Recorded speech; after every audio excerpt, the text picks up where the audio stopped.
tonight on the Final Play. Great protection again.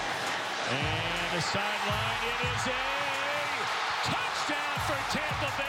The Saints falter late but still claim the NFC South title and the home playoff game that comes with it. We've got a lot of work to do here to get ready to play at our best starting next week at home. We're looking back at the Buccaneers' resilient comeback and ahead to a visit from the Panthers. Plus, we're here in Orlando to focus on Notre Dame to finish the season very strong. LSU is maintaining their focus amid the possibility of Matt Canada taking his unique offense out of town. We'll preview their Citrus Bowl matchup against Notre Dame, as well as the Sugar Bowl right back here, featuring the last two national champions. And those Pelicans, they're back at 500 again. The calendar can't flip until you catch the Final Play right now. From Fox 8 Sports, this is the Final Play, sponsored by your Southern Quality Ford dealer, built Ford tough, and Nissan.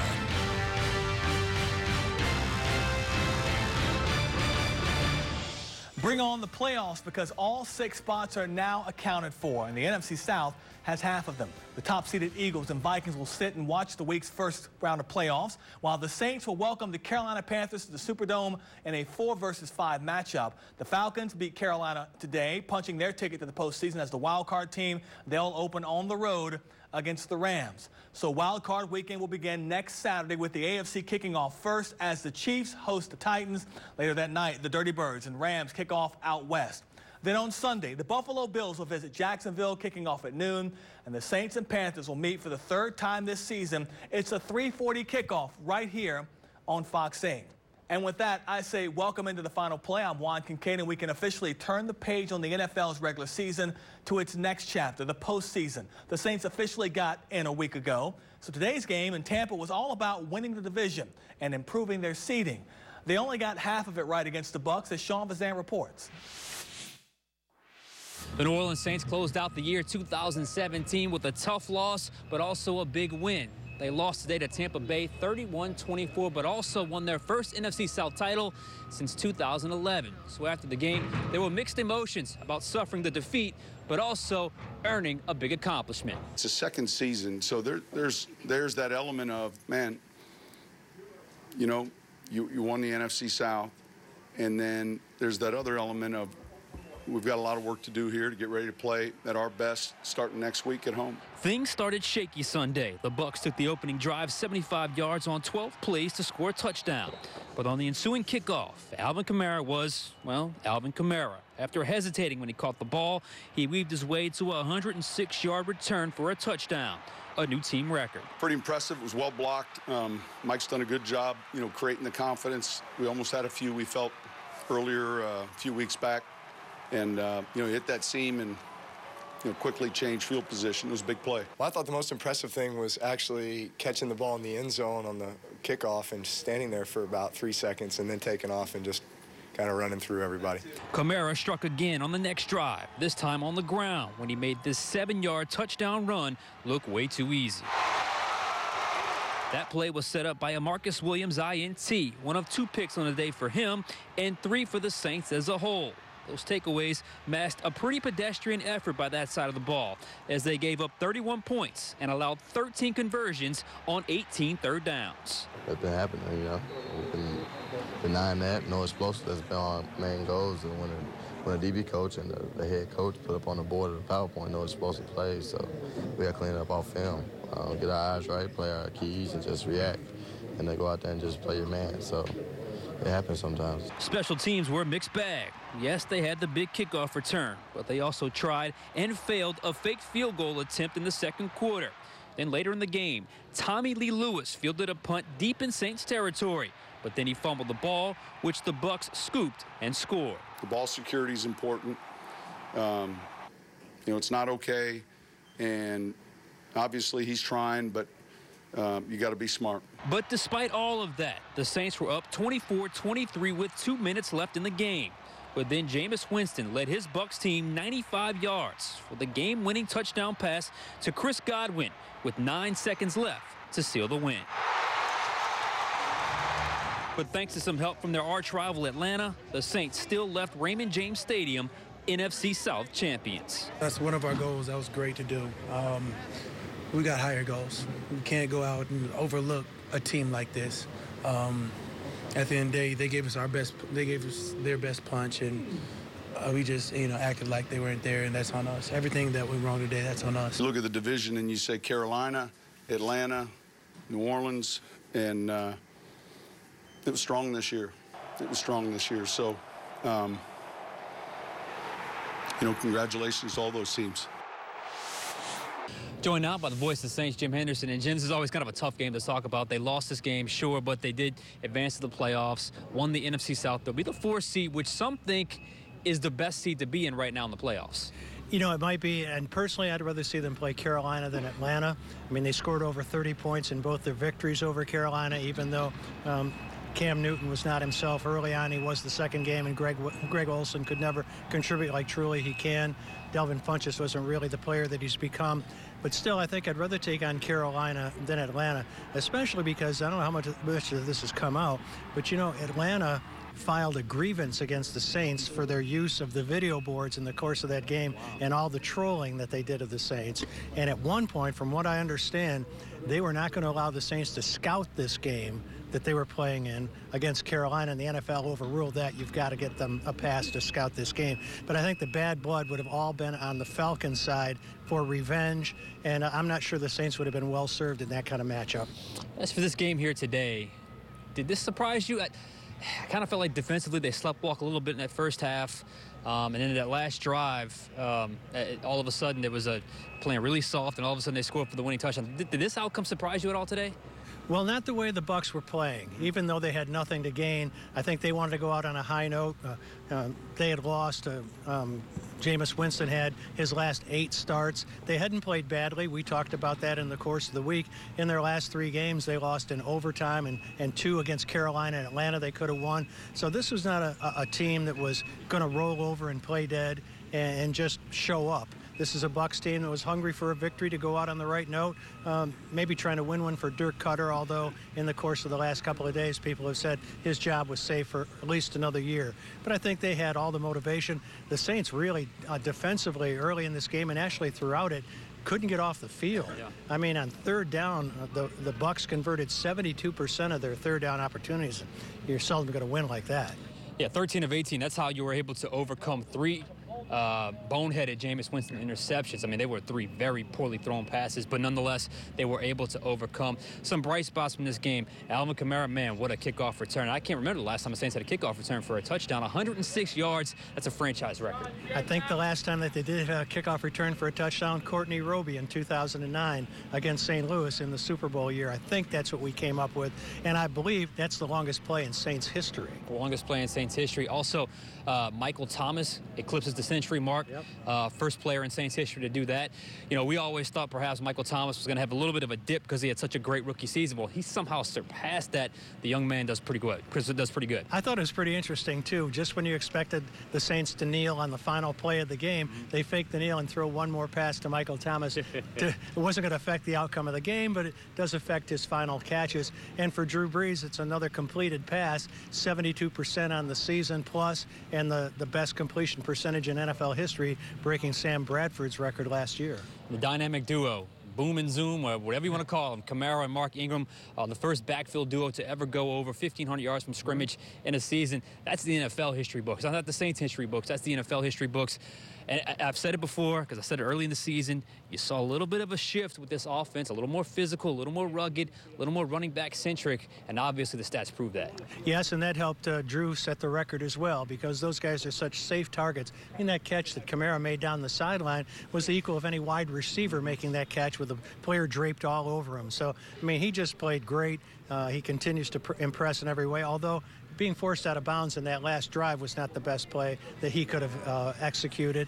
And the Saints really had a pretty poor last drive to allow the Bucs a chance to win this thing at the end, which they did. So, yeah, you're never really sure of the motivation. You're not really sure exactly how aware they were of the fact that Atlanta had done what they had done and that you knew what the matchup was going to be. We'll never know that. The whole theme of the postgame was, this is a new season. We played to win anyway. We're a little disappointed we didn't win. But I think that was probably the easiest postgame interview that Sean Payton's ever done. I mean, he wasn't irascible. He wasn't angry. He was very much in the moment, knowing what they had done, and obviously that takes precedent over a loss that was truly meaningless. So how do you feel? The new season is here. As he said, he flipped the hourglass over. It starts over now. How do you feel? Well, I think you get them at home on the late Sunday game. There'll be a lot of emotion in there, and you could already see Sean trying to get the fans back into it like they were in the Atlanta game, if they truly are into it to that degree, which I think will be difficult to do. I think the Saints have a great chance. You never know about Cam Newton from week to week, what he's going to bring. They've lost Bird, who had a kickoff return against these guys last week for a touchdown, and he's become a pretty big, deep target for them, so they lose him. But I like the matchup. I really do. As I said earlier, I like the matchup against Carolina more than I would have against Atlanta. The New Orleans Saints, NFC South champs. Sounds good, doesn't it, Jim? Sounds great. All right, thanks. Much more from Jim Henderson beginning tomorrow morning with his 8 a.m. Black and Gold Rewind, 5 p.m. commentary, at 10:35, the Black and Gold Review Show. Now's the time to submit those questions via the Final Word feature on the Final Play app. Much more Saints coverage from Tampa to come, including an area that the Saints defense is usually pretty good at, but not at all today. And later, we'll get you ready for LSU's New Year's Day Bowl matchup against Notre Dame when the Final Play continues.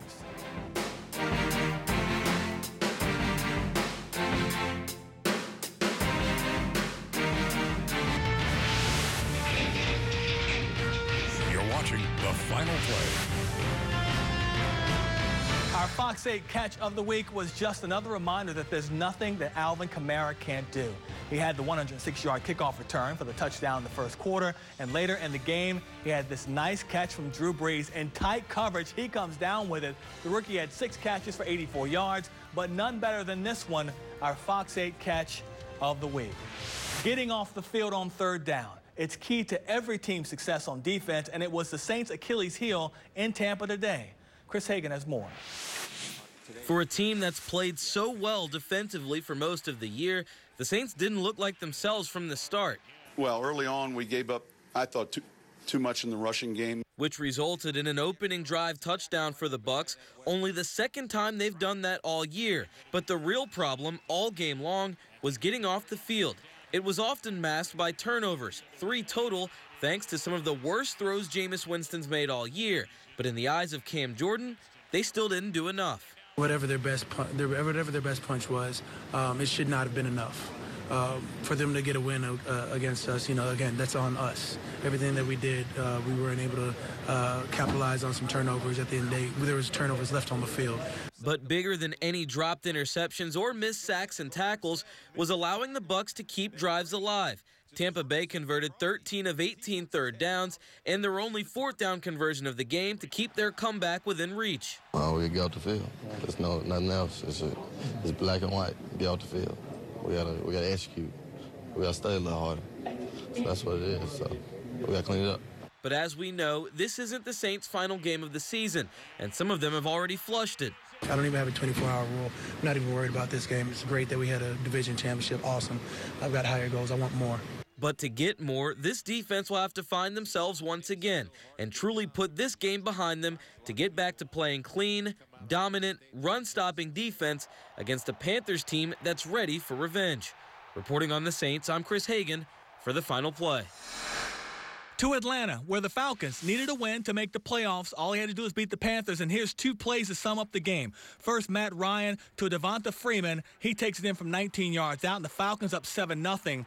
Then in the fourth quarter, 19-10 Atlanta. Cam Newton doing what Cam Newton does. His pass intercepted by Keanu Neal. It's 3 interceptions on the day for Newton. Falcons win it 22-10 and claim the final spot in the NFC playoffs. Oh, we missed some opportunities. We had some balls ricochet off hands that got intercepted. We missed some throws. A lot of things happened that didn't work in our favor. This is a hostile environment today, and in the way it's looking, we're going to have a lot of hostile environments that we have to go into. So, like I say, it's all about contested catches and the physicality that we must bring, and that approach. And, the accuracy is something that needs to be in place as well. Still to come, we'll talk college football as the LSU Tigers get set for their bowl matchup with Notre Dame tomorrow. And here in the Crescent City, Alabama and Clemson are all set for tomorrow night's rematch inside the Superdome.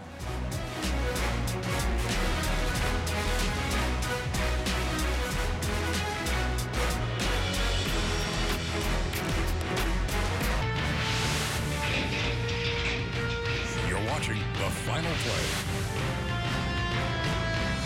Where were you on this date back in 1998? If you're a Tulane fan, you were celebrating an undefeated season, capped off by a victory in the Liberty Bowl. The Wave beat BYU 41-27 to finish that season 12-0.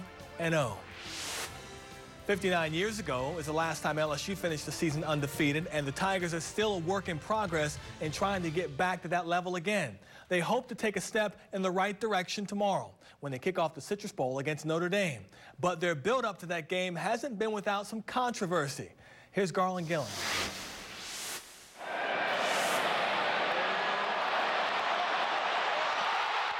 LSU is looking for their first double-digit win season since 2013. A win against Notre Dame will be a big momentum builder for 2018, but reports of Matt Canada being out as the offensive coordinator have dominated talk in Orlando.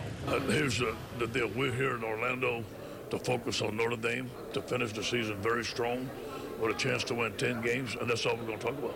I think that we've gone through some adversity this year. Now that they can block out all the noise. You know, we've been studying Notre Dame on tape. They're a very physical football team. This is going to be a great challenge, just like playing the Heisman Trophy candidate last year. This team got our attention. This is going to be a tough battle. Canada in front of the cameras appears to want to stay in Baton Rouge. Sure, love to be. I'm excited about where we are today. I'm excited about our players, and I'm proud of our players for what they did this year.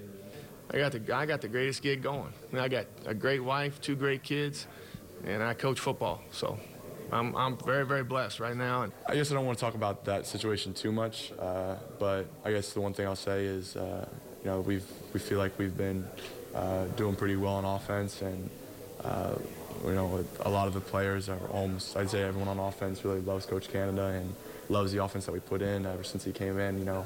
LSU won the Citrus Bowl last year in convincing fashion over Louisville and looked to do the same against the Fighting Irish. They're familiar with it, you know, but they're excited. It's a new hotel. It's a new opponent. But, you know, tomorrow we're going to practice at the same place. They're going to be familiar. It's the same schedule we followed last year, so they feel confident about it. Covering the Tigers, Garland Gillen for the Final Play. And the Tigers will be a bit shorthanded when they take the field tomorrow, as 3 key defensive players, linebacker Donnie Alexander and Corey Thompson, will not play. And then there's junior pass rusher Arden Key. He's going to miss the game due to an injury, which begs the question, has Key played his final game as a Tiger? We shall see. Meanwhile, back here in the Crescent City, the Superdome is the place to be tomorrow night, as half of the national championship game picture will be all set, with Alabama battling Clemson again. Garland Gillen has more on the Sugar Bowl matchup. Alabama arrived in New Orleans with one mission: to move on to the next round. If Clemson stands in their way, so be it. I think when you get an opportunity like this, which is a really special opportunity to play against a great team like Clemson or any team that's in the playoffs at this point, players obviously have to expect it to be a very difficult game. Most of these games are like dogfights, so you got to be able to overcome adversity, and everybody's got to take ownership to do their job, and it comes down to what do you want to accomplish and what are you willing to do it. Clemson is here looking to repeat what happened last year when these teams met up, a Tiger victory. You got to measure up against the best of the best to kind of really grow a little bit. I've seen that in our team, and certainly coming back last year and finding a way to win in an unbelievable game. It comes down to a few plays both years in a row. So I enjoy, you know, and obviously there's a lot of connections, you know, personally and professionally. There's a lot of connections, and I have an unbelievable amount of respect for Alabama. That's never going to change. If Alabama wants to get a shot at the national title, quarterback Jalen Hurts and his offense will need a strong showing. You know, these guys have really done a good job in the classroom, on the field, on the practice field, you know, trying to take the things that we're implementing and doing as good a job as we can with good effort and good intensity, good focus, and good finish. I think the biggest thing is come in prepared. Don't leave any doubt. Don't don't question, you know, did I do enough? Just do all that I can to come into this game and approach it confidently and be ready to play. Covering Alabama Clemson, Garland Gillen for the Final Play. But the college football playoff will actually begin tomorrow in the Rose Bowl in the afternoon as 2 versus 3. Oklahoma taking on Georgia. Then tomorrow night, 7:45, the top-seeded Tigers taking on 4th-seeded Crimson Tide. Yesterday, the Tax Slayer Bowl brought out the best in Mississippi State quarterback Keaton Thompson, making his first collegiate start against Louisville in place of injured starter Nick Fitzgerald. Thompson, who prepped at Landry Walker, outplayed last year's Heisman Trophy winner Lamar Jackson. Thompson only had 127 yards passing and was picked off once, but he was a killer with his legs, carrying the ball 27 times for 147 yards. He also scored 3 times as the Bulldogs beat the Cardinals 31-27. And some news that we brought you earlier in the week. Nebraska quarterback Tanner Lee has decided to forego his final year of college to enter the NFL draft. The former Tulane and Jesuit quarterback had a decent season for the Cornhuskers with 3,100 passing yards, 23 touchdowns, and 16 interceptions. Coming up, the continuing saga that is the New Orleans Pelicans, who've struggled to take advantage of being home.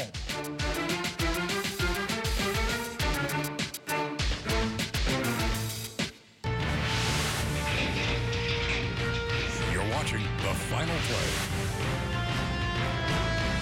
The results around Christmas Day were good for the Pelicans. 2 wins before Santa showed up, 1 win after he left. And nothing but losses after that, including the last 2 coming against teams that have struggled mightily to win on the road this season.